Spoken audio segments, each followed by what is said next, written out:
Too often we find video games that are often repetitive. So what makes Anthem different from the rest? Keep watching to find out.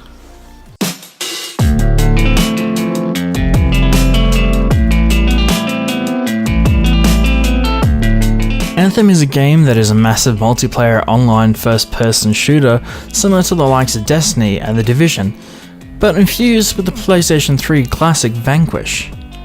In fact, in some cases, Anthem feels like the love child of all of these franchises, which on paper would sound like a brilliant game that any gamer would love to play, but Anthem is anything but exciting. You start the game off going through numerous cutscenes, setting up the backstory to the game, but because the cutscenes are so long, it is hard to find any of them interesting enough to sit through them.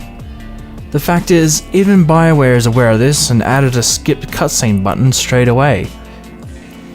Now, traditionally speaking, as a gamer, we would love to be invested in the backstory before we go running and jumping into intense battles with our exosuits called javelins, but the backstory just comes across bland and uninteresting that you end up just wanting to spam the skip scene button over and over again.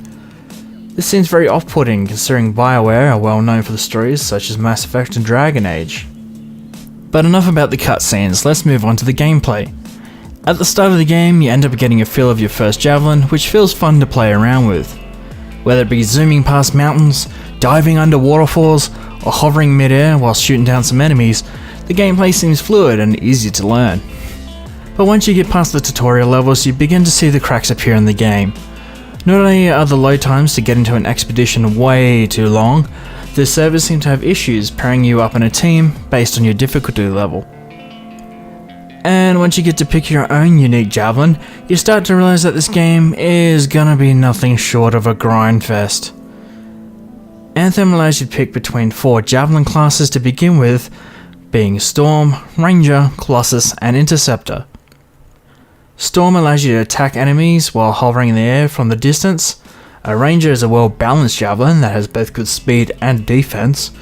A Colossus is a brute force javelin that focuses solely on a heavy defense with a dangerous arsenal of weapons, and is also very slow to move. And lastly, the Interceptor class, our personal favourite, is all about speed and getting up close to enemies. Each javelin can be customized with their own aesthetic looks, exosuit upgrades, and weapons of your own choosing. Although in some cases the aesthetics are somewhat limited to preset ones with only small customizations available. Overall, Anthem feels somewhat repetitive over time, and the combat system feels very rinse and repeat. You can gain new abilities and craft new gear, but after a while, nothing changes that much. Don't get us wrong, the visuals are absolutely stunning, but what is the point in the visuals looking incredible if the gameplay and the story is somewhat lackluster? To summarize, Anthem is a visually impressive game, but lacks the finesse of a storyline to care about, and a gameplay that isn't repetitive. We live in a world now where other games do it better, such as The Division and Destiny, so sorry to say it, but Anthem isn't as good as it's made out to be.